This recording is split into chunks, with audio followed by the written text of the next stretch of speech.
Salut à tous, c'est Nico, Games Workshop vient de nous sortir les points pour toutes les factions et a mis à jour son appli avec le suivi de bataille, donc on va faire un tour de tout ça parce qu'il y a beaucoup de choses qui changent. Je rentrerai pas dans le détail de chaque coup en point de chaque unité parce que ça ne veut rien dire. Déjà, ils ne mettent pas en avant les changements par rapport aux points précédents parce que c'est une nouvelle édition, donc c'est ultra difficile de savoir qu'est-ce qui a changé. Mais en plus, vu les nouvelles règles, les dispositions, les missions, ça veut rien dire d'essayer de comparer l'ancien à l'existant. Donc je rentrerai juste dans le détail des choses majeures qui changent et ensuite je passerai en revue l'appli parce que c'est cool mais c'est pas fini du tout. Alors déjà maintenant pour le Monitorum Field Manual, donc les points, c'est plus un vieux PDF chiant à naviguer qui charge lentement, qu'il faut scroller pendant 5 heures, c'est un site. Et ça c'est super bien, donc vous l'avez en mode clair ou mode sombre si vous êtes un mec normal et que vous n'avez pas envie de vous péter les yeux. Vous avez le choix de plusieurs langues, vous pouvez le passer en français, et ça c'est très bien, on verra dans l'appli qu'il y a plein de trucs qui sont en français déjà. Et vous avez un petit peu d'informations ici qui vous précise que, comme d'hab, quand vous prenez une unité de 5 ou 10 figurines, c'est plus cher quand vous en prenez 10, mais aussi que maintenant, à partir du moment où vous prenez plus d'une unité, eh bien il y a des cas où vous allez payer cette deuxième ou cette troisième ou encore plus que ça, plus cher. Les coûts en points en général sont pas monstrueux, c'est 10 à 15 points de plus. Quand on vous dit la première elle est à 150, la deuxième elle est toujours à 150, mais la troisième elle est à 160 ou 175, la quatrième idem 175, etc.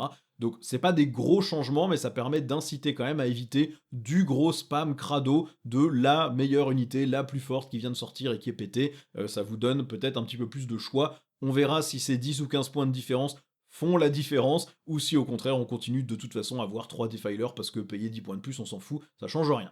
Et en plus, il y a des coûts d'équipement maintenant. Vous allez avoir sur certaines unités, quand vous mettez le multifuseur, c'est plus cher. Quand vous mettez telle arme, c'est plus cher. Il n'y en a pas beaucoup, mais il y en a, et du coup, ça permet vraiment de changer le rôle potentiellement des unités, puisque vous payez pas toujours la configuration la meilleure, vous pourriez payer une configuration moins chère, et si vous voulez vraiment le rôle de dégâts, pour rajouter l'arme qui tape plus fort, ça c'est très intéressant. Donc le site est super cool à naviguer, vous avez chaque faction avec sa petite carte, et puis vous allez avoir dans chacune les fiches d'unité. On va regarder par exemple mes Emperor's Children. Donc vous avez ici le petit descriptif qui vous rappelle un petit peu tout ça, et vous avez un sélecteur de factions qui vous permet de changer à la volée sans revenir en arrière, ce qui est beaucoup, beaucoup plus pratique. Donc par exemple pour les Emperor's Children, eh bien vous avez toutes les unités qui sont listées. Alors l'ordre est étrange, c'est-à-dire que là j'ai des véhicules, un transport, les rejetons, ensuite j'ai des QG, mais j'ai d'autres QG qui sont plus bas, ça a pas l'air d'être par ordre alphabétique non plus. Donc je sais pas trop comment ils ont fait leur truc, c'est pas méga bien rangé.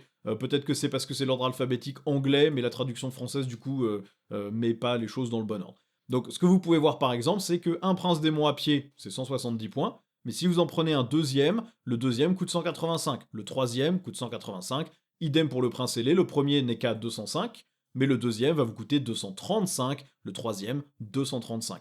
Vous avez la même chose sur certains QG, type par exemple Seigneur Exultant. Ça c'est bien, c'est des choses où bah, normalement vous n'en avez pas 60 par partie, c'est le seigneur de votre bande de guerre, et donc on vous incite à n'en prendre qu'un, puisque le suivant est plus cher. Vous voyez qu'il n'est qu'à 10 points de plus, donc ça va probablement pas changer la face du monde. C'est la même chose pour les Ferocerberus, le troisième est plus cher. C'est la même chose pour les Gardiens des Secrets si vous jouez des démons. Pour les Noise Marines, la troisième unité est plus chère. Ça c'est un truc qu'on va retrouver un petit peu à plusieurs endroits. Là par exemple, si on regarde les Drukhari, vous avez des options d'équipement. Donc le Ravageur, premier et deuxième sont qu'à 100 points, mais le troisième est à 110. Par contre, si vous prenez des lances des ténèbres, c'est 5 points de plus par lance de ténèbres. Donc si vous prenez le Ravageur en désintégrateur, c'est que 100 points.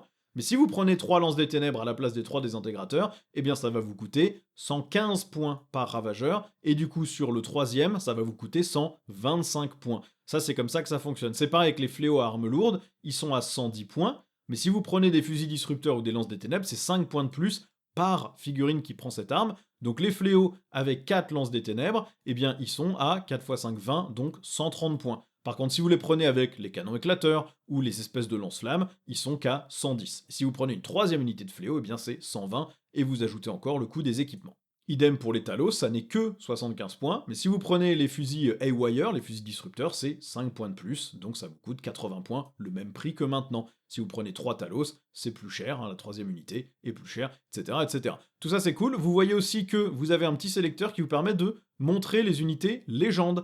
Et ça c'est vraiment cool parce que bah, vous avez directement dans la même page tous les points des unités légendes. Donc là en Drukhari, bah, on a en bas légende et vous avez du coup bah, le Belluaire, la cour de l'Archonte, les grotesques et vous avez les points de ces unités directement ici. Ça c'est super pratique. Bon, au global, je vous laisserai regarder vos factions, les coups en points, vos listes. On va pas rentrer dans le détail de tous les coups en points, de tout et des équipements, parce que ça n'a pas d'intérêt là en tant que tel. Il va falloir jouer sur la table pour voir ce que ça donne. Maintenant, on peut saluer quand même le travail, parce que c'est beaucoup, beaucoup mieux que ce sale PDF horrible qui prenait 5 plombes à charger, qui était pas clair, même recherché dedans, comme vous aviez un index et des choses qui avaient le même nom, eh bien c'était impossible de trouver ce que vous vouliez rapidement. Ça, c'est beaucoup plus clair.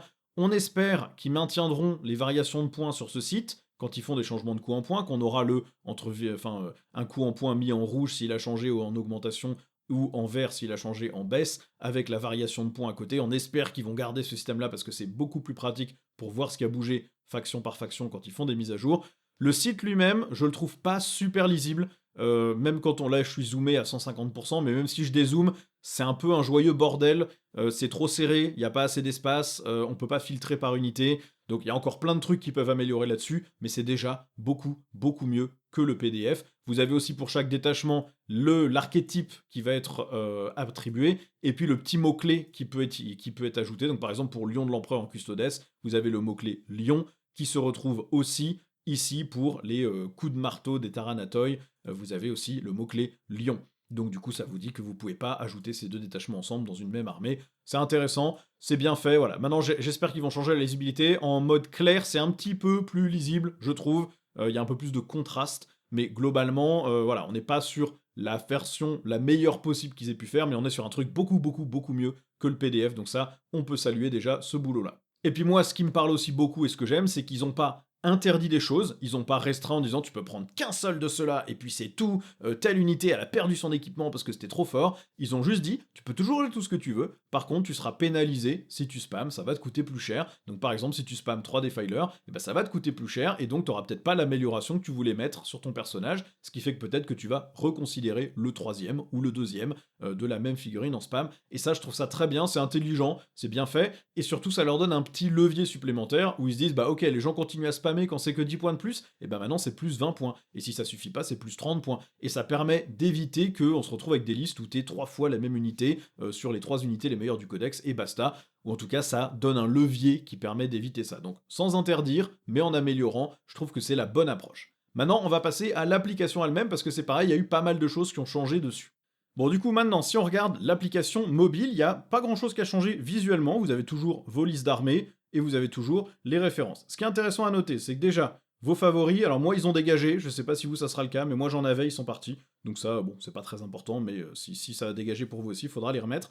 Vous avez quand même les règles en français, les règles de base. Donc tout ce qui est règles de patrouille, par exemple, tout est écrit en français et bien rangé avec les petits points de règles. Donc si vous vous dites, par exemple, il faut aller voir le point 15.2, eh bien vous avez le point 15.2 et il est écrit en français. Donc ça c'est chouette parce que bah, pour les gens qui ne sont pas anglophones, l'appli elle était difficilement utilisable. Là maintenant c'est quand même beaucoup beaucoup plus pratique. Vous avez toujours tous les codex que vous avez déverrouillés. Moi j'ai dû me déconnecter et me reconnecter pour que les codex apparaissent. Ça s'est pas mis automatiquement, il me disait que j'avais pas accès. J'ai dû me déconnecter de l'appli et me reconnecter. Mais maintenant j'ai bien accès à tout. Vous notez par contre que toutes les règles des armées existantes, à part les nouveaux détachements qu'ils ont sortis, sont en anglais. Donc si je vais sur Auric Champions, qui est un détachement qui existait dans le codex Custo, eh bien les règles sont écrites en anglais, même si les intitulés sont par exemple optimisation et non pas enhancement. Quand je regarde une amélioration, c'est écrit en anglais. Par contre, sur les nouveaux détachements qu'ils ont rajoutés, eux, ils sont bel et bien en français. Donc ça veut dire qu'à chaque sortie de codex, un nouveau codex V11, vous aurez les règles en français également sur l'application pour chacune des armées, ce qui est vraiment super. Vous avez toujours la création de vos listes d'armées. Alors il y a des petits changements puisque vous pouvez faire plusieurs détachements maintenant. Donc par exemple si je crée une armée Drukhari, je vais sélectionner toujours mon format à 2000 points et on me dit du coup que j'ai 3 points de détachement disponibles. Donc je peux sélectionner ici Sky Splinter Assault, mais il me reste encore un point de détachement et donc je vais pouvoir sélectionner par exemple le petit détachement outil de tourment. Vous pouvez toujours déplier pour voir les règles, hein. Ça c'est le détachement qui booste un peu les chronos. Alors là c'est pareil, on a des choses qui sont écrites en anglais à certains endroits, tout n'est pas encore traduit, donc il va falloir attendre un petit peu, je pense, que tout soit mis en place. Donc là je vais mettre par exemple un petit archonte, je vais mettre en ligne, je vais mettre d'autres datasheets, je vais mettre des chronos, des talos même plutôt, parce que c'est quand même plus efficace. Hop, on met des petits talos, et quand vous allez sur l'unité, eh bien vous avez les options d'équipement. Donc là par exemple, je vais je vais enlever le Twin Splinter Canon, et je vais lui mettre un Twin A-Wire. Mais là on voit bien que ça coûte 5 points, et c'est bien mis en haut, somme des améliorations, 5 points. Donc ça vous montre que voilà, dès que vous rajoutez des améliorations d'armes qui sont payantes, eh bien vous devez évidemment les payer. Si je rajoute un deuxième Talos, que je lui enlève son canon et que je remets un Haywire Blaster, eh bien ça coûte 10 points de plus.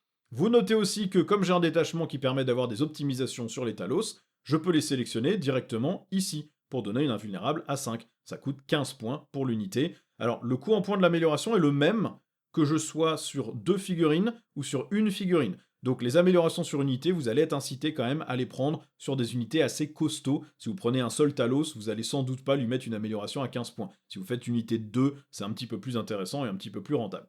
Et donc on voit que mon unité de Talos, elle coûte 175 points. Alors évidemment, j'ai une erreur parce qu'il ne retire toujours pas automatiquement les équipements quand on les remplace par autre chose. Ça, c'est toujours le bonheur. Là, malheureusement, l'application n'a pas été améliorée de ce point de vue-là. Il y a des applis qui font ça beaucoup mieux, où vous pouvez juste choisir l'équipement et ça remplace automatiquement. Donc par exemple, dans d'autres applis, si j'avais dit je veux qu'il ait un Talos Gauntlet et que j'en ajoute un, ça aurait automatiquement enlevé le macro scalpel. Là, c'est pas le cas dans l'appli Games Workshop, donc il faut toujours enlever, remettre, ce qui est loin d'être pratique. Bon, une fois que vous avez créé votre liste d'armées, là par exemple, j'ai ma liste Emperor Children que j'ai joué hier avec les points de la V10, mais au final ma liste a perdu 20 points, alors que je pensais qu'elle allait prendre cher. En fait, elle a perdu 20 points. Elle coûtait 2000 points hier en V10. Donc quand vous avez votre fiche d'armée, vous avez toujours le bunker qui vous donne les règles de chaque unité et tous les stratas que vous pouvez faire et toutes les règles de tous vos détachements. Donc là par exemple j'ai la règle du petit détachement host frénétique, mais j'ai aussi la règle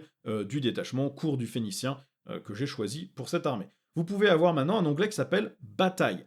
Donc Bataille, vous pouvez en créer une nouvelle, mais vous ne pouvez pas le faire tant que vous n'avez pas fini la bataille active. Donc on va aller sur cette bataille pour vous montrer à quoi ça ressemble. Ça, c'est une nouveauté de l'application. Vous pouvez maintenant suivre une bataille directement avec les règles, avec le scoring, etc. Donc là, on a déjà créé une bataille, c'est celle qu'on a jouée hier avec Nico, on l'a recréée dans l'appli, et donc vous allez pouvoir avoir le déploiement exact. Alors vous n'avez pas malheureusement les mesures sur le layout, vous avez juste comment il faut placer les choses, mais on ne vous donne pas les distances pour les mettre. Donc ça c'est un petit peu chiant, mais vous pouvez choisir du coup qui a le premier tour, là en l'occurrence c'était moi, et ensuite vous avez le scoring. Et donc moi je jouais la mission consécration, mon adversaire jouait triangulation, donc vous pouvez noter les points de commandement que vous avez gagnés et ou dépensés, vous pouvez noter ce que vous avez scoré au premier tour et au tour suivant, et vous avez les missions secondaires qui malheureusement pour l'instant ne sont pas dans l'appli. Vous pouvez aller voir mais vous ne les voyez pas, vous pouvez pas les piocher, vous pouvez pas les remplir, il n'y a rien qui se passe. J'espère que ça ne veut pas dire qu'il va falloir débloquer le pack de cartes dans votre compte comme un codex quand vous achetez le pack de cartes avec un code qu'il faudra débloquer pour les avoir. J'espère qu'ils les donneront et que c'est juste un oubli du lancement ou qu'il faut attendre quelques jours pour que ça soit ajouté. Je vais maintenant vous montrer comment on crée une nouvelle bataille. Donc vous faites le petit plus, vous allez taper évidemment votre nom. On va taper le nom de mon adversaire, c'est l'autre Nico. Vous mettez la date de la bataille. Vous pouvez choisir votre armée directement parmi les fiches d'unité que vous avez créées. Donc là, on va reprendre mon cours de Battle Line. Le truc qui est sympa, c'est que vous pouvez vous connecter directement avec votre adversaire. Et donc, soit vous générez un code, et c'est votre adversaire qui va le rentrer dans son appli, et ça va automatiquement connecter les deux. Les deux joueurs sur leur smartphone verront la même bataille avec les mêmes choses qui ont été saisies. Ou alors, vous pouvez taper le code que votre adversaire vous a envoyé, et ça fait la même chose, ça connecte. Donc, comme ça, les deux joueurs ont la même chose sur leur application, et voient comment ça fonctionne. Si vous ne voulez pas ou que vous ne pouvez pas échanger les codes avec votre adversaire, vous pouvez aussi choisir directement ce que l'adversaire va jouer. Donc là, de mémoire, Nico, il jouait le cadre d'acquisition avancée et le Koyon, je crois, et donc ça permet d'avoir l'accès aux différentes missions. Vous avez toujours ces dispositions de force. Donc là, moi, comme j'ai deux détachements, j'en ai un qui me donne éliminer l'adversaire et l'autre perturbation. Moi, j'ai joué en éliminer l'adversaire. Nico, lui, il a reconnaissance et atout prioritaire. Il a pris reconnaissance. Vous sélectionnez la disposition que vous avez choisie, vous faites continuer, et c'est parti. Et on vous donne du coup les missions principales. Donc moi c'était bien consécration, il fallait tuer une unité ennemie avec une de mes unités, et que cette unité soit sur un objectif et le contrôle à la fin de mon tour. Et ça mettait un petit marqueur qui me permettait de scorer ensuite à chaque tour. Idem pour Nico, il devait faire une action sur un objectif pour le trianguler, et chaque objectif triangulé lui rapporte des points jusqu'à la fin de la bataille. Quand vous avez bien vérifié que vos missions vous conviennent et que vous avez compris comment scorer, vous faites créer le champ de bataille, il vous propose différents déploiements, nous on a tiré le nôtre au sort, on est tombé sur le Aube de guerre, mais vous pouvez choisir parmi 3. Il y a toujours 3 déploiements par combinaison de missions principales. Vous choisissez le déploiement que vous avez fait, Vous pouvez choisir les péripéties, elles sont pas listées dedans pour l'instant. Là encore, même problème que pour les missions secondaires, je pense qu'elles seront ajoutées plus tard. Vous choisissez l'attaquant et le défenseur, c'était moi le défenseur. Vous choisissez si vous jouez en mission tactique ou en mission fixe, tous les deux en tactique parce que fixe c'est chiant comme la mort. Et ensuite vous avez le suivi de la bataille ici. Donc vous pouvez choisir le déploiement, c'est moi qui ai commencé à jouer, j'ai gagné le jet de dés au début, ou perdu le jet de dés parce que j'avais pas envie de commencer. Et ensuite vous avez la capacité de saisir les points de commandement que vous avez gagnés, dépensés, et qu'est-ce que vous avez scoré, vous pouvez cocher les petites cases, ça s'additionne automatiquement, évidemment comme d'hab, pas de mission secondaire, il va falloir attendre que ça soit rajouté. Vous avez aussi un petit bunker en haut qui vous permet de voir votre liste, ça c'est très pratique. Et si vous avez ajouté la liste de l'adversaire, si vous avez lié les deux batailles, vous aurez deux onglets, vous en aurez un pour votre armée, et vous en aurez un à côté pour voir toutes les fiches de l'armée de l'adversaire, ce qui est très pratique aussi. Et vous avez une espèce d'aperçu aussi qui vous permet de voir à combien vous en êtes, combien vous avez de points, combien l'adversaire a de points, pour avoir une visu à n'importe quel moment de où vous en êtes, de qui gagne pas, etc. Ça c'est quand même très pratique. Et vous pouvez avancer de tour en tour, jusqu'à la fin de la bataille où elle est terminée et vous cliquez sur finir la bataille, vous dites que vous avez terminé à la fin de la bataille, que quelqu'un a abandonné ou autre, là vous voyez qu'il y a des choses qui ne sont pas encore traduites dedans, vous faites terminer.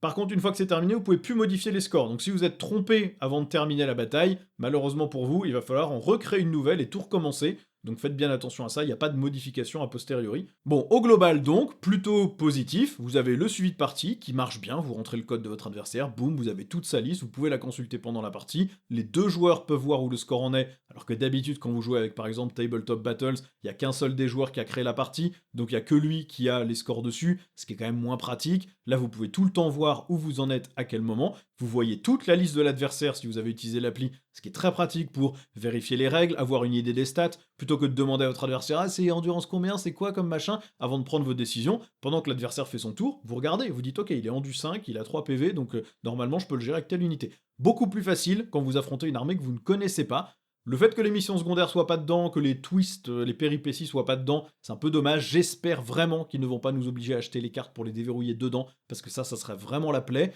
Mais en attendant, l'appli en tout cas est plutôt bien faite, le suivi de partie est très bien, et puis la sélection des détachements, des optimisations, ça marche. C'est juste dommage qu'il n'ait pas amélioré la sélection des équipements, parce que là, devoir enlever 3 fusils pour ensuite mettre une arme, ah j'en mets combien? 2, ah oui, donc faut que j'enlève encore un fusil, ah oui mais ça remplaçait aussi l'arme de corps à corps, celle-là, faut que j'aille enlever l'arme de corps à corps, ça c'est trop chiant, il pourrait l'automatiser, ou quand vous mettez un sur le fuseur qui remplace l'arme de corps à corps et le fusil laser, ça enlève automatiquement le fusil laser et l'arme de corps à corps. Il y a plein d'autres armées, enfin plein d'autres applis qui le font, c'est dommage qu'ils le fassent pas là.